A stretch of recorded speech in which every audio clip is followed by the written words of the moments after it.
సుమన్ టీవీలో మీ personal and business promotions కోసం కింది నెంబర్కి కాంటాక్ట్ చేయండి.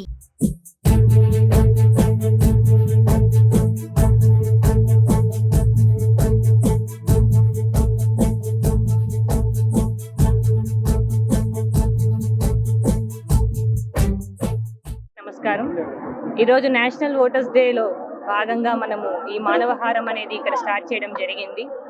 ఓటు యొక్క ప్రాముఖ్యతను, ఓటుని ఏ విధంగా ప్రతి ఒక్క సిటిజన్ ఓటు హక్కును వినియోగించుకోవాలి అనే ఒక ముఖ్య ఉద్దేశాన్ని మనం ఈరోజు మెసేజ్ ఇవ్వడం కోసం ఈ విధంగా ఈరోజు ప్రజలందరితో మానవహారం చేయడం జరుగుతుంది.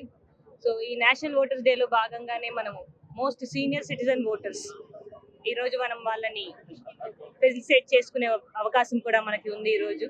సో ప్రజలందరూ కూడా ఓటు యొక్క ప్రాముఖ్యతని అర్థం చేసుకుంటూ ఓటుని ఎటువంటి భయము లేకుండా, ఎటువంటి ఇన్ఫ్లుయెన్స్కి కూడా లోపడకుండా స్వేచ్ఛగా వినియోగించుకోవాలని కోరుకుంటూ మీ అందరికీ నేషనల్ ఓటర్స్ డే ఒకసారిగా సెలబ్రేట్ చేసుకుంటామని సెలవు తీసుకుంటాం. Thank you.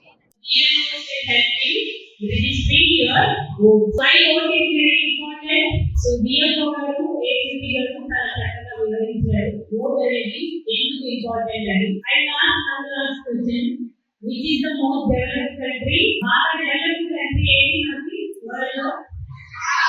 Which is the developed country, most developed country in the world? So America, Japan, Europe, all these countries are developed countries. 18 years after you all will be getting the vote.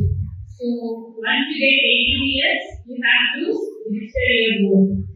For the national voters, పిల్లలందరినీ తీసుకొచ్చాము.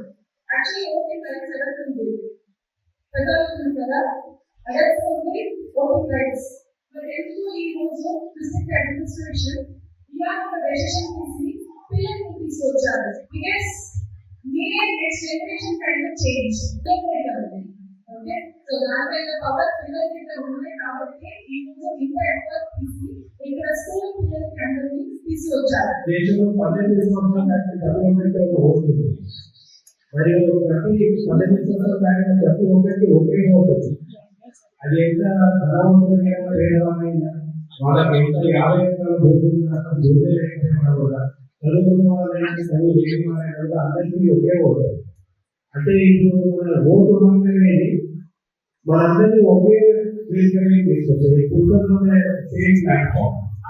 అదేవిధంగా మన భారతదేశంలో మన రాష్ట్రంలో ఒకే vote polling booth అక్కడికి మనం వెళ్ళేదని కూడా తయారు లేదు. ఓటు అనేది మన బాధ్యత, మన బలం, మన ఆయుధం. కాబట్టి సరైన విధంగా ఉపయోగించుకోవాలి.